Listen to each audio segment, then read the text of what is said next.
നമസ്കാരം. ലേഡീസ് ബാൻഡിലേക്ക് എല്ലാ പ്രേക്ഷകർക്കും സ്വാഗതം. ലേഡീസ് ബാൻഡിൽ ഇന്ന് നമ്മൾ ആരോഗ്യ വിഷയങ്ങളാണ് ചർച്ച ചെയ്യുന്നത്. കുട്ടികളിൽ പലതരത്തിലുള്ള അലർജികൾ നമ്മൾ കാണാറുണ്ടല്ലേ? ഔട്ട്ഡോർ അലർജി, ഇൻഡോർ അലർജി, ഭക്ഷണത്തിലെ അലർജി, ചർമ്മത്തിലെ അലർജി, അങ്ങനെ പല വിധത്തിലുമുണ്ട്. ഇന്ന് ചികിത്സാ രീതികൾ പലതരത്തിലും പുരോഗമിച്ചിട്ടുണ്ടെങ്കിലും അലർജിയുമായി ബന്ധപ്പെട്ട് പല അബദ്ധധാരണകളും നിലനിൽക്കുന്നുമുണ്ട്. അതുകൊണ്ട് തന്നെ പലപ്പോഴും കൃത്യമായ സമയത്ത് കൃത്യമായ ചികിത്സ ലഭ്യമാകുന്നില്ല എന്നതും വാസ്തവമാണ്. ഇന്ന് നമ്മൾ ചർച്ച ചെയ്യുന്നത് ഈ വിഷയമാണ്. നമ്മുടെ സംശയങ്ങൾക്ക് മറുപടി നൽകാൻ എത്തിയിരിക്കുന്നത് തിരുവനന്തപുരം ജി ഹോസ്പിറ്റലിലെ സീനിയർ കൺസൾട്ടന്റ് പീഡിയാട്രീഷ്യനായ ഡോക്ടർ വിദ്യാ വിമലാണ്. സ്വാഗതം ഡോക്ടർ ലേഡീസ് ബാൻഡിലേക്ക്. പ്രേക്ഷകർക്കും സംശയങ്ങൾ ചോദിക്കാം. അതിനായി സ്ക്രീനിൽ കാണുന്ന നമ്പറിൽ വിളിക്കാവുന്നതാണ്. ഡോക്ടറെ, ഞാനിപ്പോൾ തുടക്കത്തിൽ സൂചിപ്പിച്ചതുപോലെ തന്നെ പലതരത്തിലുള്ള അലർജികളുണ്ട്. പക്ഷേ ചില കുട്ടികളിൽ മാത്രമേ ഈ അലർജി വരാറുള്ളൂ. ചില കുട്ടികൾക്ക്, അതായത് ഇതേ സാഹചര്യങ്ങളിലൂടെ കടന്നു പോകുന്ന ചില കുട്ടികൾക്ക് ഇത് വരാറുമില്ല. ആദ്യം നമുക്ക് അത് തന്നെ പറഞ്ഞു തുടങ്ങാമെന്ന് എനിക്ക് തോന്നുന്നു. അതായത് എന്തുകൊണ്ടാണ് ഈ ചില കുട്ടികളിൽ മാത്രം ഈ അലർജി അസുഖം അത് അസുഖമായി തന്നെ നിലനിൽക്കുന്നതും വരുന്നതും?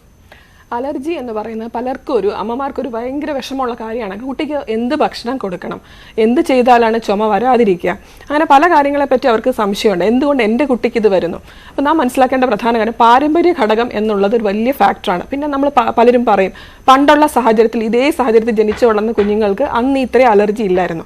നാം ജീവിക്കുന്ന എൻവയോൺമെൻറ്റ് വലിയൊരു ഫാക്ടറാണ്. കാരണം നമ്മുടെ പരിസരം ഒന്ന് ശ്രദ്ധിക്കുക. പല സ്ഥലത്തും കൺസ്ട്രക്ഷൻ നടക്കുന്നുണ്ട്, പല സ്ഥലത്തും പലരും താമസിക്കുന്ന സാഹചര്യം പൊടി അടിക്കാനുള്ള വളരെയധികം സാഹചര്യമുണ്ട്. അതുപോലെ ഈ ജനറ്റിക് ഫാക്ടേഴ്സ്, പാരമ്പര്യ ഘടകത്തിന് ഏകദേശം ഇപ്പം അച്ഛനോ അമ്മയ്ക്കോ ഒരാൾക്ക് അലർജി ഇരിക്കുകയാണെങ്കിൽ ഏകദേശം 33% ചാൻസ് ആണ് കുട്ടിക്ക് അലർജി ഉണ്ടാക്കാനുള്ള സാധ്യത എന്ന് പറയുന്നത്. അച്ഛനും അമ്മയ്ക്ക് 2 പേർക്കും ഉണ്ടെങ്കിൽ ഏകദേശം 60% മുകളിൽ ചാൻസ് ഉണ്ട്. അപ്പോൾ അത്രയും സാധ്യതയുള്ള ഒരു കുട്ടി, ഇപ്പം അലർജി എന്ന് പറയുമ്പം അച്ഛന് ആസ്മ തന്നെ വേണം എന്നില്ല. തുമ്മലുണ്ട്, രാവിലെ എണീക്കുമ്പോൾ മൂക്കടപ്പുണ്ട്, അത് പണ്ടേ ഉള്ളതാണ് ഡോക്ടർ, അത് വലിയ കുഴപ്പമില്ല, പകരത്തില്ലല്ലോ എന്നൊക്കെയാണ് മിക്കവരും പറയുക. പക്ഷെ നാം മനസ്സിലാക്കേണ്ട പ്രധാന കാര്യം പാരമ്പര്യ ഘടകത്തിനൊപ്പം നമ്മുടെ എൻവയോൺമെൻറ്റൽ ഫാക്ടേഴ്സും വളരെയധികം റോള് പ്ലേ ചെയ്യുന്നുണ്ട്. അപ്പോൾ അത് കൺട്രോൾ ചെയ്യാന്നുള്ളത് വലിയൊരു ഫാക്ടറാണ്. ഒരുപക്ഷെ രക്ഷിതാക്കൾക്ക് തന്നെയാണ് ഏറ്റവും കൂടുതൽ ഇക്കാര്യങ്ങളിൽ ശ്രദ്ധിക്കാനും കഴിയുന്നത്. കാരണം ഇത്തരം എൻവയോൺമെന്റുകളിൽ നിന്ന് കുട്ടികളെ മാറ്റി നിർത്തുക എന്നുള്ളതായിരിക്കും പ്രധാനപ്പെട്ട ഒരു ഘടകം, അല്ലേ? അതെ, ഭയങ്കര പ്രയാസമുള്ള കാര്യമാണ്. കാരണം നമ്മുടെ കുഞ്ഞുങ്ങളാണ്, നാം അവരെ പറഞ്ഞ് മനസ്സിലാക്കിയാലും അത് കഴിക്കരുത് അല്ലെങ്കിൽ അത് ചെയ്യരുത് എന്ന് പറയുമ്പോൾ കുട്ടികളാണ്, അവർക്ക് തിരിച്ചറിവിൻ്റെ പ്രായം ആയിട്ടില്ല എന്നുണ്ടെങ്കിൽ ഭക്ഷണമൊക്കെ നിയന്ത്രിക്കാൻ മാതാപിതാക്കൾ വളരെയധികം ബുദ്ധിമുട്ടുന്ന ഒരു സാഹചര്യം നിലവിലുണ്ട്. അപ്പം ഈ ഡോക്ടർ, ഈ പൊടി ഒരു പ്രധാനപ്പെട്ട ഘടകമാണല്ലോ. ഈ കൺസ്ട്രക്ഷൻ്റെ ഒക്കെ കാര്യം പറഞ്ഞു ഡോക്ടർ, അത് സൂചിപ്പിക്കുകയും ചെയ്തു. ഈ പൊടി ഉണ്ടാകുന്ന സാഹചര്യങ്ങളിൽ നിന്ന് ഒഴിവായി നിൽക്കുക എന്നല്ലാതെ ഈ അസുഖം പൂർണ്ണമായും ചികിത്സിച്ച് മാറ്റാൻ കഴിയുമോ? നമ്മൾ മരുന്ന് കഴിക്കുന്നുണ്ടെങ്കിൽ നമുക്ക് ഇതിനെ റെസിസ്റ്റ് ചെയ്യാനുള്ള ഒരു പവർ ലഭിക്കുമോ? അലർജി എന്ന് പറയുന്നത് നമുക്ക് ചെറിയ കുഞ്ഞു വാവ, ഇപ്പം വീട്ടിലൊരു അച്ഛനോ അമ്മയ്ക്കോ അലർജി ഉണ്ടെന്നിരിക്കെ, അച്ഛന് മൂക്കടപ്പ് അല്ലെങ്കിൽ വിട്ടുമാറാത്ത തുമ്മലുള്ള ഒരാളാണ്, കുഞ്ഞുവാവ ഉണ്ടായി. മിക്കപ്പോഴും അലർജി എന്ന് പറഞ്ഞാൽ വളരെ രസകരമായ ഒരു കഥ പോലെ നമ്മൾ മനസ്സിലാക്കേണ്ടതാണ്. കുഞ്ഞുവാവയുണ്ടായി, കുഞ്ഞുവാവയുടെ തൊലി ഡ്രൈ സ്കിൻ, ആദ്യമേ തുമ്മലുണ്ടാവില്ല, ആദ്യമേ ശ്വാസം മുട്ടുണ്ടാവില്ല, ആദ്യമേ ആസ്മ ഉണ്ടാവില്ല. കുട്ടിക്ക് ആദ്യം വരുന്നത് തൊലിപ്പുറത്തെ ചേഞ്ചസ് ആയിരിക്കും. അത് കുഞ്ഞുവാവ ഉണ്ടാകുമ്പോൾ ഡ്രൈ സ്കിൻ ആയിരിക്കും, വരണ്ട ചർമ്മം. കുറച്ച് കഴിയുമ്പോൾ കുട്ടിക്ക് കുറച്ചുകൂടെ മുതിർന്ന് കഴിയുമ്പോൾ തൊലി എക്സിമ പോലെയോ അല്ലെങ്കിൽ എറ്റോപിക് ഡെർമറ്റൈറ്റിസിൻ്റെ സിവിയർ ഫോമാണ് എക്സിമ എന്ന് പറയുന്ന ഒരു അവസ്ഥ. അത് കഴിഞ്ഞ് നെക്സ്റ്റ് കുറച്ച് കഴിയുമ്പോൾ കുഞ്ഞിന് ഇടയ്ക്കിടയ്ക്ക് കഫക്കെട്ട് വരുന്നു, ആശുപത്രിയിൽ പോയി ആവി പിടിക്കുന്നു. കുറച്ച് കഴിയുമ്പോൾ ഒരു 3-4 വയസ്സാകുമ്പോൾ കുഞ്ഞിന് എന്നും ചുമയാണ്, രാത്രി ഉറങ്ങാൻ കിടക്കുമ്പോൾ ചുമയ്ക്കുന്നു. അത് കഴിഞ്ഞിട്ട് കുഞ്ഞ് ഇടയ്ക്ക് ഒരു ആസ്മ ഉണ്ടെന്ന് ഡോക്ടർ സംശയം പറയുമെങ്കിലും പലരും വിശ്വസിക്കാൻ പ്രയാസപ്പെടും. ഒരു ഇൻഫെക്ഷൻ വരുമ്പോൾ വീസിങ് ആയിട്ട് ആശുപത്രി കാഷ്വാലിറ്റിയിൽ എത്തുന്ന കുട്ടികളാണ് മിക്കവരും. അപ്പോൾ ഇങ്ങനെ ഒരു മാർച്ച്, അതായത് അലർജി മാർച്ച് ചെയ്യുകയാണ് ചെയ്യുക. ആദ്യം തൊലിപ്പുറത്ത് തുടങ്ങി, പിന്നെ തുമ്മൽ, ശ്വാസം മുട്ട്, അങ്ങനെ മാർച്ച് ചെയ്യുന്ന ഒരു പ്രവണതയാണ് അലർജിയിൽ നാം കണ്ടുവരുന്നത്. ഇത് മാറുമോ എന്ന് ചോദിച്ചാൽ ഓരോ ഏജ് സമയം കടന്നു പോകുമ്പോൾ അത് മാറിപ്പോവും. ഇപ്പം 3-4 വയസ്സ് വരെ ചില കുട്ടികൾക്ക് ഭക്ഷണത്തിൽ അലർജി ഉണ്ടാകുന്ന കുഞ്ഞുങ്ങളുണ്ട്, പാൽ അലർജി. അത് വളരെ രസകരമായ കാര്യമാണ്. 3 വയസ്സാകുമ്പോൾ മിക്ക കുട്ടികൾക്കും അത് മാറിപ്പോവും. അങ്ങനെ അലർജി ഒരു കാലയളവ് കഴിയുമ്പോൾ കുറയും. ശരി ഡോക്ടർ, നമ്മളോടൊപ്പം ഒരു പ്രേക്ഷകൻ കൂടി ചേരുകയാണ്. അരുൺകുമാർ രാജസ്ഥാനിൽ നിന്ന് വിളിക്കുന്നു. അരുൺകുമാർ, ഡോക്ടറോട് സംശയം ചോദിച്ചോളൂ. നമസ്തേ മാഡം. നമസ്തേ. എന്റെ മകന് വേണ്ടിയിട്ടാണ് ഈ ചോദ്യം ചോദിക്കുന്നത്. എന്റെ മകൻ ഇപ്പോ 14 വയസ്സുണ്ട്. കേൾക്കുന്നുണ്ട് സാർ, പറഞ്ഞോളൂ. അപ്പൊ അവന് എല്ലാ വർഷം ഇപ്പൊ അടുപ്പിച്ചൊരു 3-4 വർഷം കൊണ്ട് ഒരു വെള്ള സ്പോട്ട് മാതിരി ഇങ്ങനെ കവിളിലും കണ്ണുതായി ഇങ്ങനൊക്കെ ദേഹത്തും വരുന്നുണ്ട്, കവിളിലൊക്കെ. ഓക്കെ, സാറിന്റെ കൂടെ രാജസ്ഥാനിൽ തന്നെയാണോ താമസിക്കുന്നത്? അവിടെ രാജസ്ഥാനിലാണ് വൈഫും കുട്ടികളും എല്ലാം. ഞാൻ ആർമിയിലാണ് സർവീസ് ചെയ്യുന്നത്. ഓക്കെ സാർ, നമസ്കാരം. അതെ, എല്ലാം ഇപ്പൊ കുഞ്ഞുങ്ങളുടെ ഇളയ മോളും ഉണ്ട്, ഇപ്പൊ 7 വയസ്സാണ്. അവക്കും ഇതുപോലെ ചെറിയ വെള്ള സ്പോട്ട് പോലെ വരുന്നുണ്ട്. അതിപ്പോ ഇനി കാൽസ്യത്തിന്റെ കുറവാണോ അതോ അത് എല്ലാ വർഷം മാറാതെ തന്നെ ഒത്തിരി മരുന്ന് കഴിച്ചിട്ടുണ്ടെങ്കിലും അത് മാറുന്നില്ല ഡോക്ടർ? അതിനെപ്പറ്റി സംസാരിക്കാനാണ് സാറേ. ഈ മിക്ക പേരൻസിന്റെയും ഇതേ സംശയമാണ്, വെള്ള സ്പോട്ട് എന്ന് പറയുന്നത്. നമ്മളിപ്പോൾ ഒന്നും ഞാൻ കാണുന്നില്ല, എങ്കിലും ഞാൻ ഒരു ചെറിയ ഇതായിട്ട് പറയാം. പല കുട്ടികൾക്കും നമ്മൾ കുഞ്ഞിന് അലർജി ഉണ്ടെങ്കിൽ ചെറിയ കുഞ്ഞു വാവുകളൊക്കെയാണ് മുഖത്തിന് ചുറ്റും, നമ്മുടെ ഈ മുഖത്തിന്റെ ഈ ഭാഗത്തൊക്കെ ഒരു വെള്ളപ്പാട് പോലെ കാണും. അത് നമ്മൾ ചിലർ പാണ്ടാണോ അല്ലെങ്കിൽ വയറ്റിലേക്കോ അങ്ങനത്തെ അവസ്ഥയാണോ എന്ന് ചോദിച്ചു വരുന്ന പേരൻസും ഉണ്ട്. സാർ ഈ പറഞ്ഞത് മുതിർന്ന കുട്ടിയായതിനാൽ വെള്ള സ്പോട്ട് ചിലപ്പോൾ ഫംഗൽ ഇൻഫെക്ഷൻ ആവാം, ചിലപ്പോൾ ക്ലൈമറ്റ് തന്നെ ഡ്രൈ സ്കിൻ ആയതുകൊണ്ട് ഒരു ഇൻഫെക്ഷൻ വന്ന് അവിടെ വെള്ള സ്പോട്ട് പോലെ വന്ന് മാറാതെ നിൽക്കുന്നതും ആവാം. ഇത് രണ്ടുമാണ് മുതിർന്ന കുട്ടിയായതിനാൽ സാധ്യത എന്ന് പറയുന്നത്. അതുകൊണ്ട് വിട്ടുമാറാതെ നിൽക്കുന്നു, തുടർച്ചയായിട്ട് ആ സ്പോട്ട് വലുതാവുന്നില്ല എന്നുണ്ടെങ്കിൽ ഭയപ്പെടേണ്ട. പക്ഷെ വലുതാവുന്നുണ്ട് അല്ലെങ്കിൽ ആ സ്പോട്ട് മാറാതെ നിൽക്കുന്നെങ്കിൽ നമുക്ക് ഡെർമറ്റോളജിസ്റ്റിനെ കണ്ട് അത് ഉറപ്പുവരുത്തേണ്ടതാണ്. അല്ലാത്ത പക്ഷം അത് ഭയപ്പെടേണ്ട കാര്യമില്ല. ഞാൻ ഈ പറഞ്ഞ 2 കാര്യങ്ങൾ തന്നെ ആവാനാണ് സാധ്യത. ചെറിയ കുട്ടികൾക്കാണ്, കുഞ്ഞു വാവളാണ് എങ്കിൽ മുഖത്തിൻ്റെ ഈ ഭാഗത്തൊക്കെ വരുന്നത് മിക്കവാറും അലർജിയുടെ ഡ്രൈ സ്കിൻ്റെ ആയിരിക്കും. പക്ഷെ ചെറിയ കവിളിലൊക്കെ കാണുന്ന വെള്ള സ്പോട്ടുകളും അതുപോലെ തന്നെ ഒരു ഫംഗൽ ഇൻഫെക്ഷൻ്റെ ആവാം. അതുപോലെ വൈറ്റമിൻ ഡെഫിഷ്യൻസീസിന് വളരെ കുറച്ച് കുട്ടികളിൽ കാണാറുണ്ട്. പക്ഷെ മൾട്ടി വൈറ്റമിൻ സിറപ്പ് കഴിച്ചുകൊണ്ട് മാത്രം ഒരു വെള്ള സ്പോട്ട് മാറണമെന്ന് നിർബന്ധമില്ല. ശരി, വളരെ വ്യക്തമായി എന്ന് കരുതുന്നു ഡോക്ടർ. അപ്പൊ നമ്മൾ ഈ തുടക്കത്തിൽ സൂചിപ്പിച്ചതുപോലെ തന്നെ പലതരത്തിലുള്ള അലർജികളുണ്ട്, ഇൻഡോർ ഔട്ട്ഡോർ, ഭക്ഷണത്തിലെ, ചർമ്മത്തിലെ ഒക്കെ. അപ്പം ഇത് പ്രധാനപ്പെട്ട കാറ്റഗറി ഒന്ന് തിരിച്ച് അത് ഏതൊക്കെയാണോ എന്ന് വിശദീകരിക്കാം? ഞാൻ നേരത്തെ പറഞ്ഞതുപോലെ നമുക്ക് പൊതുവേ ഒരു സാധാരണക്കാരന് അവരുടെ പ്രശ്നങ്ങൾ എന്ന് പറയുന്നത് ഭക്ഷണത്തിൽ അലർജി. മിക്ക അമ്മമാരുടെയും പ്രശ്നം ഞാൻ കുഞ്ഞിന് എന്ത് ഭക്ഷണം കൊടുക്കണം, കാരണം അലർജി ഉണ്ടെന്ന് പറയുമ്പോൾ തന്നെ പൊതുവേ നമ്മൾ എല്ലാ ഭക്ഷണം അങ്ങ് പാല് കൊടുക്കില്ല, മുട്ട കൊടുക്കില്ല, തൈര് കൊടുക്കില്ല, നട്ട്സ് കൊടുക്കില്ല, അങ്ങനെ എല്ലാം നമ്മളങ്ങ് ഒഴിവാക്കി വെക്കും. അപ്പോൾ ഭക്ഷണത്തിൽ അലർജി വലിയൊരു ഫാക്ടറാണ് അല്ലെങ്കിൽ ഒരു ഗ്രൂപ്പാണ്. അതുപോലെ തന്നെ തുമ്മൽ, വിട്ടുമാറാത്ത തുമ്മലായിട്ട് വരുന്ന കുട്ടി, അലർജിക് റൈനൈറ്റിസ് എന്ന് പറയും. അതുപോലെ അലർജിക് ആസ്മ. നമ്മൾ എളുപ്പത്തിൽ മനസ്സിലാക്കാൻ ഈ ഒരു 3 കാറ്റഗറി ആയിട്ട് എടുക്കാം. പിന്നെ നമ്മൾ അലർജി കാരണങ്ങൾ വെച്ച് പറയുകയാണെങ്കിൽ ഇൻഡോർ ഫാക്ടേഴ്സ്, ഔട്ട്ഡോർ ഫാക്ടേഴ്സ് ഒക്കെ പറയാം. നേരത്തെ പറഞ്ഞു പൊടി അടിക്കുന്നതിനുള്ളൊരു കാരണം. നമ്മൾ ഇൻട്രസ്റ്റിംഗ് ഒരു കാര്യം പറഞ്ഞാൽ, നമ്മൾ എല്ലാവരുടെയും വീട് റോഡ് സൈഡിന് അടുത്ത് തന്നെയാണ്, റോഡിനടുത്ത് തന്നെയാണ്. കുറച്ചൊരു ഉള്ളിലോട്ടാണെങ്കിലും ഒരു 200 മീറ്ററിനുള്ളിൽ അല്ലെങ്കിൽ ദൂരെ താമസിക്കുന്ന ആൾക്കാരെന്ന് പറയുന്നത് വളരെ കുറവാണ്. സ്കൂൾ പോലും റോഡിനോട് ചേർന്ന് തന്നെയാണ്. അപ്പം ഈ ഫാക്ടേഴ്സ് ഒക്കെ ഫാക്ടർ വെച്ചിട്ട് ഡിവൈഡ് ചെയ്ത് പറയുന്നതാണെങ്കിലും പ്രധാനമായിട്ട് ഈ 3 കാറ്റഗറിയാണ്: ഭക്ഷണം, അതുപോലെ തുമ്മൽ, അതുപോലെ ആസ്മ. അപ്പോൾ ഇതിൽ ഭക്ഷണത്തിൻ്റെ അലർജി എന്ന് പറയുന്നത് നമുക്ക് കുഞ്ഞുങ്ങളിൽ, നമ്മൾ കുഞ്ഞു വാവകളാണെങ്കിൽ കുട്ടികൾ കട്ടിയാഹാരം കൊടുത്തു തുടങ്ങുമ്പോൾ തൊട്ട് നമ്മൾ ശ്രദ്ധിക്കണം. പ്രത്യേകിച്ച് എന്തെങ്കിലും ഒരു ഭക്ഷണം കഴിച്ച ശേഷം കുട്ടിക്ക് തുമ്മൽ വരുന്നു അല്ലെങ്കിൽ ദേഹം തടിച്ചു വരുന്നു. പെട്ടെന്ന് അലർജി എന്ന് പറഞ്ഞാൽ 2 തരത്തിലാണ്. ഈ ഭക്ഷണത്തിൻ്റെ അലർജി തന്നെ ഒരു ആഹാരം കഴിച്ച ശേഷം ഇമ്മീഡിയറ്റ് ആയിട്ട് സീരിയസ് ആയി വരുന്ന അലർജികളുമുണ്ട്. അങ്ങനെയുള്ള കേസുകളും നമ്മളൊക്കെ അഭിമുഖീകരിക്കേണ്ടി വരാറുണ്ട്. കാരണം ചില കുട്ടികൾ പാലൊക്കെ കഴിച്ച് കഴിയുമ്പോൾ പെട്ടെന്ന് ശ്വാസം മുട്ടലായിട്ട് വരുന്ന സീരിയസ് ആയിട്ടുള്ള കേസുകൾ. അല്ലാത്ത പക്ഷം വയറിളക്കം, ചില കുട്ടികൾക്ക് തൊലിപ്പുറത്തെ പാടുകൾ, ചുമ, തുമ്മൽ, അതൊക്കെ ഒരു 2-3 ദിവസത്തിനുള്ളിലൊക്കെ വരുന്ന കേസുകളാണ്. അത് ഞാൻ നേരത്തെ പറഞ്ഞ പോലെ ഭക്ഷണത്തിൻ്റെ പോലെ തന്നെ എന്താണോ അലർജി ഉണ്ടാക്കുന്ന വസ്തു അതുമായിട്ട് കോണ്ടാക്ട് വന്നു കഴിഞ്ഞാൽ സംഭവിക്കുന്ന മാറ്റങ്ങളാണ് ഞാൻ ഈ പറഞ്ഞത്. ഇനി തുമ്മലെന്ന് പറയുന്നത് ചില കുട്ടികളാണെങ്കിൽ ഒരു 10-12 വയസ്സുള്ള കുട്ടികൾ രാവിലെ എണീക്കുമ്പോൾ മൂക്കടപ്പായിരിക്കും, മാറാതെ നിൽക്കും. കുറച്ച് കാലം നമ്മൾ സിട്രസിൻ മരുന്ന് കഴിക്കും, പിന്നെയും മാറാതെ നിൽക്കുമ്പോൾ നമ്മൾ ഡോക്ടറെ കണ്ട് അതിനുള്ള മരുന്ന് ആവശ്യമാണോ എന്ന് ചോദിക്കേണ്ട സാഹചര്യമാണ് പല കുട്ടികൾക്കുള്ളത്. അതുപോലെ തന്നെ ഈ തുമ്മൽ മാറിക്കഴിഞ്ഞാൽ നെക്സ്റ്റ് വരുന്നത് ആസ്മ, അല്ലെങ്കിൽ വിട്ടുമാറാത്ത എന്താ പറയുക ചുമയായിട്ട് ചെല്ലുമ്പോഴാണ് ഡോക്ടർ പറയുക ആസ്മയാണെന്ന്. അപ്പോഴും പലരുടെയും സംശയം, വലിവില്ലല്ലോ എൻ്റെ കുട്ടിക്ക്, അപ്പം എങ്ങനെ അത് ആസ്മയാവുമെന്നാണ്. അതെ, നമുക്ക് ആ വിഷയത്തിലേക്ക് ഡോക്ടർ വിശദമായി തന്നെ കടക്കേണ്ടതുണ്ട്. ഏതായാലും അതിനു മുമ്പ് നമുക്കൊപ്പം ഒരു പ്രേക്ഷകൻ ചേരുകയാണ്, ആലപ്പുഴയിൽ നിന്ന് റിയാസ്. റിയാസ്, ഡോക്ടറോട് സംശയം ചോദിച്ചോളൂ. റിയാസ്, TV മ്യൂട്ട് ചെയ്ത് ഫോണിൽ ശ്രദ്ധിച്ച് സംസാരിക്കുക ദയവായി. കേൾക്കുന്നുണ്ടോ ഡോക്ടർ? സംശയം ചോദിച്ചോളൂ.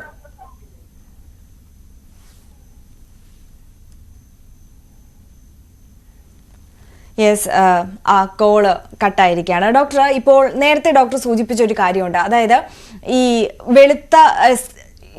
ഈ സ്കിന്ന് വരണ്ടുണങ്ങുന്നത് കുഞ്ഞുങ്ങളില്ല. അതായത് ഇതൊരു അലർജി ആണ് കുട്ടി എന്നുള്ളതിൻ്റെ ഒരു സിംറ്റം ആണ് എന്നുള്ളത്. അപ്പം ഈ കുഞ്ഞ് ജനിക്കുമ്പോഴേ ഇത്തരത്തിലുള്ള എന്തൊക്കെ സിംറ്റം വെച്ച് അമ്മമാർക്ക് കണ്ടുപിടിക്കാൻ സാധിക്കും ഒരു അലർജിക് പ്രോബ്ലം ഈ കുട്ടിക്കുണ്ട് എന്നുള്ളത്?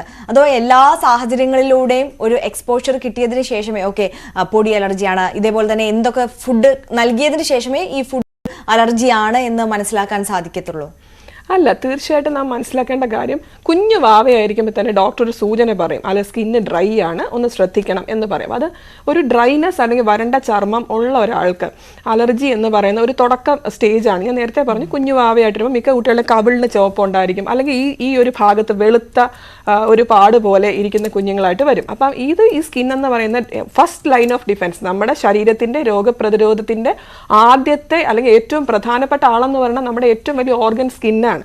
അപ്പം സ്കിന്നിന് ഒരു കേട് സംഭവിച്ചാൽ അല്ലെങ്കിൽ ഒരു തകരാറ് സംഭവിച്ചാൽ ആദ്യം പ്രതിരോധത്തിനുള്ള ആദ്യത്തെ ഒരു ഡിഫൻസിൽ കേട് സംഭവിക്കുകയാണ്. അപ്പോൾ അലർജി ഉണ്ടാക്കുന്ന വസ്തുക്കൾക്ക് നമ്മളെ ബാധിക്കാനുള്ള ഏറ്റവും വലിയ ഒരു എളുപ്പ വഴിയാണ് സ്കിന്നിനുള്ള കേടെന്ന് പറയുന്നത്. ഇപ്പോൾ പഠനങ്ങൾ പറയുന്ന പലർക്കും അറിയാത്തൊരു കാര്യം, നമ്മുടെ അലർജി സിംറ്റംസ് കുറയ്ക്കാൻ പോലും നമ്മുടെ സ്കിന്ന് നല്ലതാണെങ്കിൽ പറ്റും എന്നാണ് പറയുന്നത്. പലർക്കും അത് അറിയില്ല. കാരണം സ്കിൻ എപ്പോഴും മോയ്സ്ചറൈസറൊക്കെ ഉപയോഗിച്ച് നല്ല സ്മൂത്ത് ആയിട്ട് ഡ്രൈനെസ് ഇല്ലാത്ത സ്കിന്നാണെങ്കിൽ ആ കുഞ്ഞുങ്ങളുടെ അലർജിക്ക് പോലും കുറച്ച് കുറവ് വരാം. അലർജി സിംറ്റംസ് ഉള്ള കുട്ടികൾക്ക് ട്രീറ്റ്മെൻറ്റ് എടുക്കുമ്പോൾ സ്കിൻ നല്ലതാണെങ്കിൽ, നല്ലതായി മെയിൻറ്റെയിൻ ചെയ്യുകയാണെങ്കിൽ അവരുടെ സിംറ്റംസ് കുറയും എന്നാണ് പഠനങ്ങൾ പറയുന്നത്. അപ്പം നമ്മുടെ തൊലി എന്ന് പറയുന്ന ആ അവയവത്തിന് കേട് സംഭവിക്കുന്നതാണ് ഫസ്റ്റ് ലൈൻ ഒരു ലക്ഷണം എന്ന് പറയുന്നത്. അപ്പോൾ അമ്മമാർ ശ്രദ്ധിക്കേണ്ട കാര്യം, കുഞ്ഞു വാവയ്ക്ക് അലർജി സ്കിന്നാണ് എന്ന് ഡോക്ടർ പറയുകയാണെങ്കിൽ വരണ്ട ചർമ്മമുള്ള കുട്ടികളെ നല്ലതായി ശ്രദ്ധിക്കണം, കുളിപ്പിക്കുമ്പോൾ ശ്രദ്ധിക്കണം, പെട്ടെന്ന് തന്നെ കുളിപ്പിച്ചെടുക്കുക. മോയ്സ്ചറൈസർ ഡോക്ടർ നിർദ്ദേശിക്കുന്നത് പോലെ ദിവസവും ഉപയോഗിക്കണം. പലരും ചെയ്യുന്നത് കുറച്ച് കാലമൊക്കെ ഉപയോഗിച്ച് കഴിയുമ്പോഴത്തേക്കും ഒന്ന് സ്കിന്ന് ബെറ്ററായി കഴിയുമ്പോൾ ചിലരൊക്കെ അത് വിട്ടുപോകാറുണ്ട്. കാരണം കുഞ്ഞ് 1 വയസ്സൊക്കെ ആകുമ്പോൾ പലരും ചിന്തിക്കും, വലിയ കുട്ടിയായില്ലേ, കുറച്ച് കുഞ്ഞു വലുതായില്ലേ, ഇനി നമ്മൾ ഇടണോ? തീർച്ചയായിട്ടും അങ്ങനെ ചിന്തിക്കരുത്. മോയ്സ്ചറൈസർ ഉപയോഗിക്കുമ്പോൾ പനി വരുന്നു എന്ന് പറയുന്ന ചില ആളുകളെ ഞാൻ കണ്ടിട്ടുണ്ട് ഡോക്ടർ. അപ്പോൾ അതിലെന്തെങ്കിലും വാസ്തവമുണ്ടോ? ഒരിക്കലുമില്ല. നമ്മൾ സാധാരണ എണ്ണ തേച്ച് കുളിക്കുന്നത് പോലെ തന്നെയല്ലേ ഉള്ളൂ മോയ്സ്ചറൈസർ ഉപയോഗിക്കുന്നത്. എണ്ണ തേക്കുന്നത് എന്തിനാണ്? എണ്ണ അല്ലെങ്കിൽ മോയ്സ്ചറൈസർ എന്ന് പറയുന്നത് മോയ്സ്ചർ ഹോൾഡ് ചെയ്യുമ്പോൾ നമ്മുടെ സ്കിന്ന് നല്ല സ്മൂത്ത് ആവും. അപ്പോൾ സ്കിന്ന് ഇപ്പോൾ ഒരു വീട്ടിലൊരു ഭിത്തിയുണ്ട്, ഭിത്തിക്ക് ഒരു കേട് സംഭവിച്ചു കഴിഞ്ഞാൽ അതിനകത്ത് മറ്റ് പുറത്തുനിന്നുള്ള പ്രാണികളോ അല്ലെങ്കിൽ ജീവികളോ കടക്കാനുള്ള സാധ്യത പോലെ തന്നെയാണ് നമ്മുടെ സ്കിന്നിന് കേട് സംഭവിക്കുമ്പോൾ. അപ്പം മോയ്സ്ചറൈസർ കൊണ്ട് ആർക്കും അസുഖം വരില്ല. പക്ഷെ ശരി ഡോക്ടർ, ഒരു കോളർ ഉണ്ട് നമുക്കൊപ്പം. ലിസിയാണ് മുണ്ടക്കയത്ത് നിന്ന്. ലിസി, ഡോക്ടറോട് സംശയം ചോദിച്ചോളൂ. ഡോക്ടർ, എനിക്ക് 2 ഇരട്ട കുട്ടികളാണുള്ളത്. കേൾക്കാമോ ഡോക്ടർ? കേൾക്കുന്നുണ്ട് മാഡം, പറഞ്ഞോളൂ. എനിക്ക് 2 ഇരട്ട കുട്ടികളാണുള്ളത്. അതിൽ ഒരാൾക്ക് കൂടുതലായിട്ട് ഡ്രൈ സ്കിന്നാണ്, 2 പേർക്കും. ഒരാൾക്ക് എപ്പോഴും ചൊറിച്ചിലാണ്, അതേപോലെ ഇങ്ങനെ ചുമന്ന് വരും. അതുപോലെ അന്തരീക്ഷം മൂടുന്ന സമയം, കൂടുതലായിട്ട് തണുപ്പടിക്കുന്ന സമയത്തെല്ലാം ശ്വാസം മുട്ടൽ പോലെയും, അതായത് മൂക്കടച്ച് ഇപ്പോഴും ഇങ്ങനെ അലർജി ആയിട്ട് വന്നുകൊണ്ടിരിക്കുന്നു. കുട്ടികൾക്ക് എത്ര പ്രായമുണ്ട് മാഡം? 3.5 വയസ്സ്. ഓക്കെ, മരുന്ന് എന്തെങ്കിലും കഴിക്കുന്നുണ്ടോ? മരുന്ന് ഇപ്പൊ കഴിക്കുന്നില്ല, മരുന്ന് കൊടുക്കുന്നുണ്ടായിരുന്നു. അതായത് ഈ 1 വയസ്സായപ്പോ കുഞ്ഞിന് ഈ തക്കാളിപ്പനി പോലായിരുന്നു. അത് ശരീരം മൊത്തം വന്നിട്ട് അന്ന് തൊട്ട് ചൊറിച്ചിലുണ്ട് കുഞ്ഞിന്. ഓക്കെ മാഡം, എന്തെങ്കിലും മരുന്ന് ഇടുന്നുണ്ടോ? ഇപ്പം പ്രത്യേകിച്ച് മരുന്നൊന്നുമില്ല. ഇപ്പൊ 1.5 വയസ്സ് 2 വയസ്സ് വരെ ഇതുപോലെ മോയ്സ്ചറൈസിംഗ് ക്രീം ഉണ്ടായിരുന്നു. ഇപ്പൊ ഒന്നും പറ്റുന്നില്ല. അത് നിർത്തിയ ശേഷം സിംറ്റംസ് കൂടിയില്ലേ? ഇപ്പൊ വീണ്ടും കൂടുന്നുണ്ട്. നമ്മൾ മനസ്സിലാക്കേണ്ട കാര്യം, കുഞ്ഞിന് ആ മോയ്സ്ചറൈസർ നിർത്തരുത്. ഇപ്പം അത് ഡ്രൈ സ്കിൻ എന്ന് പറയുന്ന ഒരാളുടെ നേച്ചറാണ്. ഇപ്പം ഞാൻ പോലും ഡ്രൈ സ്കിൻ ഉള്ള ഒരാളാണ്. അപ്പോൾ അലർജിക് നേച്ചർ ഉള്ള ഒരാൾക്ക് മോയ്സ്ചറൈസർ ഉപയോഗിക്കുന്നത് നിർത്തരുത്. കാരണം നമുക്ക് ഒരു ജീവിതശൈലി പോലെ തന്നെ നമ്മൾ പൗഡർ ഉപയോഗിക്കാൻ പറ്റില്ല. പൗഡർ ഉപയോഗിക്കുമ്പോൾ സ്കിന്ന് കുറച്ചുകൂടെ കേടാവത്തേ ഉള്ളൂ. മോയ്സ്ചറൈസർ ഉപയോഗിക്കുമ്പോൾ നമുക്ക് ഇപ്പോൾ വീട്ടിൽ വെളിച്ചെണ്ണ കിട്ടുമെങ്കിൽ വെളിച്ചെണ്ണ ഏറ്റവും നല്ല മോയ്സ്ചറൈസറാണ്. ഒരു കാര്യം ശ്രദ്ധിക്കുക, ചില കുട്ടികൾക്ക് വെളിച്ചെണ്ണ തേക്കുമ്പം കൂടിക്കാണാറുണ്ട്. അപ്പോൾ ഡോക്ടർ നിർദ്ദേശിക്കുന്നു, നമ്മൾ ഫോളോ അപ്പ് ചെയ്യുന്ന ഒരു ഡോക്ടർ ഉണ്ടാവും. ആ ഡോക്ടർക്ക് കൃത്യമായിട്ട് കുഞ്ഞിനെ കാണുമ്പോൾ, ഞാൻ കാണാത്തതുകൊണ്ടാണ് അങ്ങനെ പറയുന്നത്, കാരണം മിക്ക കുട്ടികൾക്കും എണ്ണ ഉപയോഗിക്കുമ്പോൾ നന്നായി തന്നെ പോകും. പക്ഷെ ചില കുട്ടികൾക്ക്, അപൂർവം ചില കുട്ടികൾക്ക് എണ്ണ കൂടുതലായിട്ട് ഉപയോഗിക്കുമ്പോൾ കൂടുതലായിട്ട് കാണുന്നുണ്ട്. അപ്പോൾ കുഞ്ഞു നാവയ്ക്ക് എണ്ണ തേക്കുമ്പോൾ വലിയ കുഴപ്പമൊന്നും ഇല്ല എന്നുണ്ടെങ്കിൽ വെളിച്ചെണ്ണയാണ് ഏറ്റവും നല്ല മോയ്സ്ചറൈസർ. അല്ലാത്ത പക്ഷം ഡോക്ടർ നിർദ്ദേശിക്കുന്ന മോയ്സ്ചറൈസർ അല്ലെങ്കിൽ ഉപയോഗിച്ചുകൊണ്ടിരുന്ന മോയ്സ്ചറൈസർ ദിവസവും ഉപയോഗിക്കണം, 2 നേരം ഉപയോഗിക്കുക. പ്രത്യേകിച്ച് ഈ വരണ്ട കാലാവസ്ഥയൊക്കെ ആകുമ്പോൾ ചൊറിച്ചിൽ കൂടുന്നതിൻ്റെ കാരണം ആ സ്കിന്ന് കുറച്ചും കൂടെ ഡ്രൈ ആവുന്നത് കൊണ്ടാണ്. തീർച്ചയായിട്ടും ചെയ്യുക. സോപ്പ് ഉപയോഗിക്കുമ്പോഴും ശ്രദ്ധിക്കണം. ന്യൂട്രൽ pH ഉള്ള അല്ലെങ്കിൽ അസിഡിക് pH ഉള്ള നേരത്തെ ഉപയോഗിച്ച് ഡോക്ടർ നിർദ്ദേശിച്ച സോപ്പ് മാത്രം ഉപയോഗിക്കുക, ഒരിക്കലും മാറ്റി ഉപയോഗിക്കരുത്. പെട്ടെന്ന് കുളിപ്പിച്ചെടുക്കണം, ഒപ്പിയെടുക്കുക. നമ്മൾ കുഞ്ഞുമാവളെ നല്ല ടർക്കി വെച്ച് ഒരച്ച് അല്ലെങ്കിൽ അങ്ങനെ എടുക്കരുത്. പെട്ടെന്ന് കുളിപ്പിച്ച് എടുക്കാൻ ശ്രദ്ധിക്കുക. അതുപോലെ കുഞ്ഞുങ്ങൾക്ക് നമ്മൾ അമിത സുരക്ഷ കരുതി ഡെറ്റോളോ അല്ലെങ്കിൽ അങ്ങനെ ഹൈ pH ഉള്ള സാധനങ്ങളൊന്നും ഉപയോഗിക്കരുത്. സാധാ കുഞ്ഞിനെ കുളിപ്പിക്കുന്ന സോപ്പ് കൊണ്ട് തന്നെ തുണി കഴുകുക. സ്കിന്ന് ഒരു ഡ്രൈനെസ് ഉള്ള ആൾക്ക് മോയ്സ്ചറൈസർ ദിവസവും ഉപയോഗിക്കുന്നത് തന്നെയാണ് നല്ലത്. ശരി ജെസ്സി, വ്യക്തമായി എന്ന് കരുതുന്നു. പിന്നെ കൂടെ എനിക്ക് വെളിച്ചെണ്ണ എന്ന് പറയുന്നത് നമ്മൾ കടകളിൽ നിന്ന് മേടിക്കുന്ന വെളിച്ചെണ്ണ ഉപയോഗിക്കാൻ പറ്റുമോ? ശരിക്കും വീട്ടിൽ നമ്മൾ ആട്ടിയെടുക്കുന്ന വെളിച്ചെണ്ണ തന്നെയാണ് ശുദ്ധമായ വെളിച്ചെണ്ണ. മില്ലിലൊക്കെ ആട്ടി നമ്മൾ എടുക്കില്ലേ, ആ വെളിച്ചെണ്ണ തന്നെയാണ് ഏറ്റവും സേഫ് എന്ന് പറയുന്നത്. ശരി, വളരെ നന്ദി വിളിച്ചതിന്. ഡോക്ടർ, അപ്പൊ നേരത്തെ നമ്മൾ സംസാരിച്ചുകൊണ്ട് വന്നത് ഈ അലർജി, ഒരു ആസ്മ എന്ന് പറയുന്ന ഒരു ഗുരുതരമായ ഒരു ഇഷ്യൂയിലേക്ക് കടക്കുന്നത് ഏത് ഘട്ടമാണ് എന്നുള്ളതാണ്. ആദ്യമേ പറയട്ടെ, ആസ്മ നമ്മൾ ഭയപ്പെടേണ്ട കാര്യമില്ല. ആസ്മ കൺട്രോൾ ചെയ്ത് പോകാനേ ഉള്ളൂ. ഫേമസ് ആയിട്ടൊരു ഫുട്ബോളർക്ക് വരെ ആസ്മ ഉണ്ടായിരുന്നു, ഡേവിഡ് ബെക്കാമിന്. അപ്പം അദ്ദേഹം ഇത്രയും ഫേമസ് ആയില്ലേ, ആസ്മ ഉണ്ടായിരുന്നു എന്നാണ് പറയുന്നത്. ഇത് എൻ്റെ അറിവ് മാത്രമാണ്. പക്ഷെ എന്നാലും പല കുട്ടികൾക്കും ആസ്മ വരുമ്പോൾ അവർക്ക് ദിവസം കളിക്കാൻ പോകാൻ പറ്റുമോ, അവരുടെ ഡെയിലി ആക്ടിവിറ്റീസ് ചെയ്യുന്നതിൽ എന്തെങ്കിലും പ്രശ്നം? ഒരിക്കലും ഇല്ല. കുഞ്ഞുങ്ങളെ കളിക്കാൻ പല പേരൻസിൻ്റെയും പ്രശ്നം എന്ന് പറയുന്നത് കുഞ്ഞിനെ പുറത്ത് കളിച്ചാൽ കൂടുമോ, അല്ലെങ്കിൽ പുറത്ത് എവിടെയെങ്കിലും ഫംഗ്ഷന് കൊണ്ടുപോകാൻ പറ്റുമോ, അങ്ങനെയൊക്കെയുള്ള ധാരണകളുണ്ട്. സ്പോർട്സിന് വിടാൻ പറ്റുമോ, അങ്ങനെ ഒരിക്കലും ചിന്തിക്കരുത്. ആക്ച്വലി ആസ്മ ചില കുട്ടികൾക്ക് ഈ കൂടുമെങ്കിൽ നമ്മൾ പതുക്കെ കുഞ്ഞിന് ഇൻഹേലേഴ്സ് ഉപയോഗിക്കേണ്ട സാഹചര്യം ഉണ്ടെങ്കിൽ ഇൻഹേലർ തീർച്ചയായിട്ടും ഉപയോഗിക്കണം. ഏറ്റവും സേഫ് ആയിട്ടുള്ള ഒരു മെത്തേഡ് എന്ന് പറയുന്നത് സ്ഥിരമായി ആസ്മ ശല്യം ചെയ്യുന്ന കുഞ്ഞുങ്ങൾക്ക് ഇൻഹേലർ തന്നെയാണ്. നമ്മുടെ ഒരു തെറ്റായ ധാരണ എന്ന് പറയുന്നത് ഇൻഹേലർ ഉപയോഗിച്ചാൽ ജീവിതകാലം മുഴുവൻ ഉപയോഗിക്കേണ്ടി വരും എന്നുള്ളൊരു ധാരണയാണ്. ഒരിക്കലും അല്ല. ചെറിയ കുട്ടികളുടെ ചൈൽഡ്ഹുഡ് ആസ്മ എന്ന് പറയുന്നത് ഞാൻ നേരത്തെ പറഞ്ഞു, 4 മാസം അല്ലെങ്കിൽ 4 വയസ്സിനുള്ളിൽ തുടങ്ങുന്ന സിംറ്റംസ് ഉള്ള കുട്ടികൾക്ക് 7 മുതൽ 10 വയസ്സാകുമ്പോൾ മിക്ക കുട്ടികളുടെ ആസ്മ മാറിപ്പോവും, അല്ലെങ്കിൽ ആ ഒരു സിംറ്റംസ് കുറഞ്ഞ് പൂർണ്ണമായും ആരോഗ്യവാനായി മാറും. ശരി ഡോക്ടർ, അതിലേക്ക് നമുക്ക് മടങ്ങിയെത്താം. ഇപ്പോൾ ഒരു പ്രേക്ഷകൻ കൂടിയുണ്ട്, മൂവാറ്റുപുഴയിൽ നിന്ന് സന്തോഷ് ഡോക്ടറോട് സംശയം ചോദിച്ചോളൂ. ഹലോ, കേൾക്കുന്നുണ്ട് സാർ, നമസ്കാരം. ദയവായി ടിവിയിൽ ശ്രദ്ധിക്കാതെ ഫോണിൽ ശ്രദ്ധിച്ച് സംസാരിക്കും.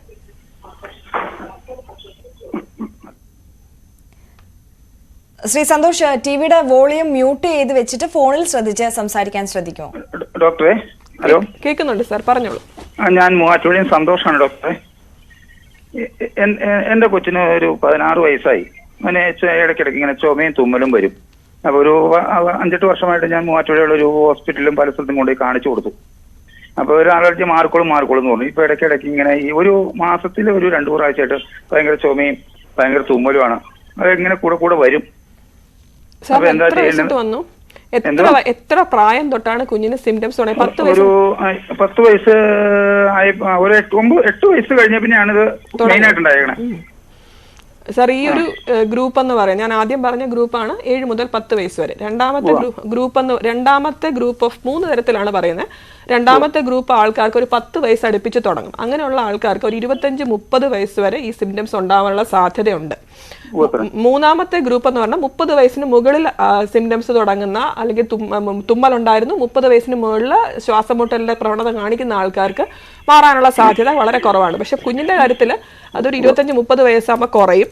കുഞ്ഞ് സ്ഥിരമായിട്ട് ബുദ്ധിമുട്ട് പറയുന്നെങ്കിൽ സാറ് സേഫായിട്ട്, ഇപ്പം നമ്മൾ പലരും ചിന്തിക്കുന്നത് മൂക്കിലടപ്പ്, അപ്പം നമ്മളൊരു സിട്രസിൻ മരുന്ന് കഴിച്ചു പോരെ, ദിവസവും മൂക്കടങ്ങിയിരിക്കും, മൂക്കിങ്ങനെ ചൊറിയും, കണ്ണ് തിരുമ്പും, അതുപോലെ കണ്ണിന് ചുറ്റും കറുത്ത പാടുണ്ടാവും. അപ്പോൾ ഈ ബുദ്ധിമുട്ട്, കണ്ണിൽ എപ്പോഴും വെള്ളം വരും, ഇതൊക്കെയുള്ള ബുദ്ധിമുട്ടുള്ള ഒരു അവസ്ഥ ഉള്ള കുഞ്ഞുങ്ങളാണെങ്കിൽ അല്ലെങ്കിൽ ആൾക്കാരാണെങ്കിൽ തീർച്ചയായിട്ടും നമുക്ക് നേസൽ സ്പ്രേ അടിക്കാവുന്നതാണ്. ഒരു ഭയവും വേണ്ട. കാരണം ഇതൊരു സ്റ്റിറോയിഡ് അല്ലേ, ഇത് ഉപയോഗിക്കേണ്ട കാര്യമുണ്ടോ, ഇങ്ങനെയാണ് പലരുടെയും ഒരു ധാരണ എന്ന് പറയുന്നത്. നമ്മൾ ആദ്യം മനസ്സിലാക്കേണ്ടത് ഇതൊരു ഇൻഫ്ലമേഷനാണ്. ആ ഇൻഫ്ലമേഷൻ നമുക്ക് ആന്റിബയോട്ടിക് കഴിച്ചാൽ പറ്റില്ല. അപ്പോൾ അതിന് നമ്മുടെ സിട്രസിൻ മരുന്ന് നമുക്ക് ജീവിതകാലം മുഴുവൻ കഴിച്ചുകൊണ്ടിരിക്കാനും പറ്റില്ല. അപ്പോൾ അതിന് നമ്മളൊരു സ്പ്രേ അടിക്കുകയാണെങ്കിൽ, വളരെ മിനിമം ഡോസിൽ ആ സ്പ്രേ അടിക്കുകയാണെങ്കിൽ ആ ഇൻഫ്ലമേഷൻ കുറയുകയും മൂക്കിലെ കൺജഷൻ കുറയുകയും ചെയ്യും. രക്തത്തിൽ കലരുകയോ ശരീരത്തിന്റെ മറ്റ് അവയവങ്ങളിലോട്ട് അത് പോവുകയോ ചെയ്യുന്നുള്ള സാധ്യത വളരെ കുറവാണ്. സൈഡ് ഇഫക്ട്സും കുറവാണ്. അപ്പം അങ്ങനെ ഉണ്ടെങ്കിൽ ഡോക്ടറുടെ നിർദ്ദേശപ്രകാരം നേസൽ സ്പ്രേ സ്റ്റാർട്ട് ചെയ്യാം. സ്ഥിരമായിട്ടുണ്ട്, നമുക്ക് ശല്യം ചെയ്യുന്നു, ദൈനംദിന കാര്യങ്ങൾക്ക് ബുദ്ധിമുട്ടുണ്ടെങ്കിൽ. രണ്ടാമത്, ശ്വാസമുട്ട ചുമ വന്ന് നമ്മൾ എന്നും പോയി ആന്റിബയോട്ടിക് കഴിക്കേണ്ടി വരുന്നു, അല്ലെങ്കിൽ ഡോക്ടറെ കാണേണ്ടി വരുന്നു, ചെറിയ കാര്യങ്ങൾ പോലും ചെയ്യാൻ ബുദ്ധിമുട്ടുണ്ടെങ്കിലും ഇൻഹേലേഴ്സ് ആണ് സേഫ്. നമ്മളൊരു ഹോസ്പിറ്റലിൽ പോയി നെബുലൈസ് ചെയ്യുന്നത് ഇടയ്ക്ക് ഒരു മാസത്തിൽ 2 തവണയൊക്കെ പോയി വരേണ്ടി വരുന്നു. അങ്ങനെയൊക്കെ ഉണ്ടെങ്കിലും തീർച്ചയായിട്ടും ഇൻഹേലേഴ്സ് ഉപയോഗിക്കുന്നത് ചിന്തിക്കുക. ഡോക്ടറെ കണ്ടിട്ട് അതിൻ്റെ കാര്യങ്ങൾ ഒരു കുറച്ച് കാലം അത് സ്ഥിരമായി മരുന്ന് അടിച്ച ശേഷം അത് മാറിപ്പോകുന്നതാണ്. ഇപ്പം ഞാൻ പറഞ്ഞ കാലയളവ് വരെ അത് വരാനുള്ള സാധ്യതയുണ്ട്. പിന്നെ വീട്ടിലുള്ള കാര്യങ്ങൾ കൺട്രോൾ ചെയ്യുക. പൊടി, അതുപോലെ വീട്ടിലെ നമ്മൾ എങ്ങനെയാണ് വീടിൻ്റെ പരിസരമൊക്കെ സൂക്ഷിക്കുന്നത്, അതൊക്കെ വലിയൊരു ഫാക്ടറാണ്. തീർച്ചയായും വ്യക്തമായി എന്ന് കരുതുന്നു. വളരെ നന്ദി സന്തോഷ് വിളിച്ചതിന്. ഇപ്പോൾ മറ്റൊരു പ്രേക്ഷകോടി നമുക്കൊപ്പം ചേരുന്നുണ്ട്. ഡോക്ടർ ശിവാനിയാണ് തിരുവനന്തപുരത്ത് നിന്ന്. ശിവാനി, ഡോക്ടറോട് സംശയം ചോദിച്ചോളൂ. ഹലോ, നമസ്കാരം ഡോക്ടർ. നമസ്കാരം, പറഞ്ഞോളൂ. എന്റെ മോൾക്ക് 8 വയസ്സുണ്ട്. അവളുടെ കാലിന്റെ 2 തൊടയിലും കറുത്ത കളറില് ഒരു പാട് പോലെ നല്ല ചൊറിച്ചിലും ഉണ്ട്. അപ്പൊ നമ്മളിവിടെ അടുത്തൊരു പ്രൈവറ്റ് ഹോസ്പിറ്റലിൽ കാണിച്ചായിരുന്നു. അപ്പൊ അവര് പറയുന്നത് യൂറോപ്യൻ ക്ലോസറ്റ് യൂസ് ചെയ്യുന്നത് കൊണ്ടുണ്ടാവുന്നതാണ് എന്നാണ്. അപ്പൊ ഇതൊരു ലൈഫ് സ്റ്റൈൽ ഡിസീസാണ്. ഇനി യൂറോപ്യൻ ക്ലോസറ്റ് എത്ര നാൾ ഉപയോഗിക്കുന്നു അത്രയും ഇങ്ങനെ ഉണ്ടാവും എന്നാണ് പറയുന്നത്. അപ്പം അതിപ്പോ നമുക്ക് പ്രാക്ടിക്കബിൾ അല്ലല്ലോ. പ്രാക്ടിക്കൽ അല്ലാത്തത് കൊണ്ട് അത് ഇനി അങ്ങനെ തന്നെ അവരുടെ ജീവിതകാലം മുഴുവനും ഇത് ഉണ്ടാവും എന്നാണോ? ഇതിപ്പോൾ ഒരുപാട് കുട്ടികളിൽ കാണാറ്. ചില കുട്ടികൾക്ക് സ്കിന്നിന് കോണ്ടാക്ട് ഡെർമറ്റൈറ്റിസ്, നമ്മളൊരു വസ്തുവായിട്ട് ചിലർ കണ്ടില്ലേ, ചെരുപ്പിടുമ്പോൾ ചില ചെരുപ്പ് ഇത് ടെക്സ്ചറുള്ള ചെരുപ്പിടുമ്പം അത്രയും ഭാഗത്ത് പൊട്ടി വരുന്നത് പോലെ ചില കുട്ടികളുടെ തൊടയുടെ 2 വശത്തും കൃത്യമായി ആ ഏരിയയിൽ, ആ ടച്ച് ചെയ്യുന്ന സിങ്ക് ടച്ച് ചെയ്യുന്ന ഏരിയയിൽ മാത്രം വരും. ചില കുട്ടികൾക്ക് അത് വളരെ ദീർഘകാലം നീണ്ടു പോകാനുള്ള സാധ്യതയുണ്ട്. വളരെ കുറച്ച് പേർക്ക് അത് മാറിപ്പോകും. പക്ഷെ കുഞ്ഞിന് മിക്കവാറും ഇത് നമ്മളൊരു സൊല്യൂഷൻ കണ്ടെത്തണം. അവൾ ടച്ച് ചെയ്യാതിരിക്കാൻ വേണ്ടിയിട്ട് ചില സ്ഥലത്ത് ചില മെറ്റീരിയൽ കിട്ടും, അത് വെച്ചിട്ട് ഇരിക്കുന്ന രീതിയിൽ ചെയ്ത് കൊടുക്കേണ്ടി വരും. കാരണം മാറാൻ ചില കുട്ടികളിൽ സമയം എടുക്കാറ് മീൻസ് പൂർണ്ണമായി മാറാൻ. അതുകൊണ്ട് ചിലപ്പോൾ അത് നീണ്ടു നിൽക്കാനാണ് സാധ്യത എന്ന് പറയുന്നത്. വളരെ നന്ദി ശിവാനി വിളിച്ചതിന്. ഇപ്പോൾ മറ്റൊരു പ്രേക്ഷകൻ കൂടിയുണ്ട്. ആലപ്പുഴയിൽ നിന്ന് റിയാസ് ആണ്. റിയാസ്, ഡോക്ടറോട് സംശയം ചോദിച്ചോളൂ. റിയാസ് കേൾക്കുന്നുണ്ടോ? ടിവിയിൽ ശ്രദ്ധിച്ച് ഇരിക്കുന്നത് കൊണ്ടാണ് കേൾക്കാൻ കഴിയാത്തത്. ദയവായി ടിവിയുടെ സൗണ്ട് മ്യൂട്ട് ചെയ്ത് വെച്ചതിന് ശേഷം ഫോണിൽ ശ്രദ്ധിച്ച് സംസാരിക്കുക. കേൾക്കുന്നുണ്ട്, പറഞ്ഞോളൂ സാർ. ഡോക്ടർ, എന്റെ മോന്റെ കാര്യം ഒന്ന് പറയാനായിരുന്നു. 11 വയസ്സുണ്ട് അവന്. ഡോക്ടർ കേൾക്കാവോ? ഞാൻ കേൾക്കുന്നുണ്ട് സാർ, പറഞ്ഞോളൂ. അവന് എപ്പോഴും തുമ്മലാണ്. തുമ്മി കണ്ണ് ചൊറച്ചിലും ഈ മൂക്കിന്റെ അവിടെ ചുമന്നങ്ങ് വരും ആ സമയത്ത്, ഈ തുമ്മുന്ന സമയത്ത്. പിന്നെ അവന് ഈ പെടലിക്ക് ഇങ്ങനെ മുഴ പോലെ ഇങ്ങനെ 2 സൈഡും ഉണ്ട്. അത് ഡോക്ടർമാർ പറഞ്ഞു കുഴപ്പമില്ല, പിണ്ട് പോലെ വരുന്നതാന്ന് പറഞ്ഞു.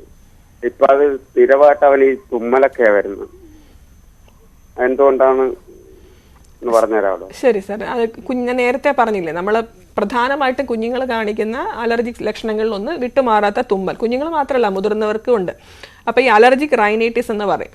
ചില സ്ഥലത്ത് ചില ചെടികൾ പൂക്കുന്ന സമയത്ത് ചില സീസണുകളിൽ വരാം.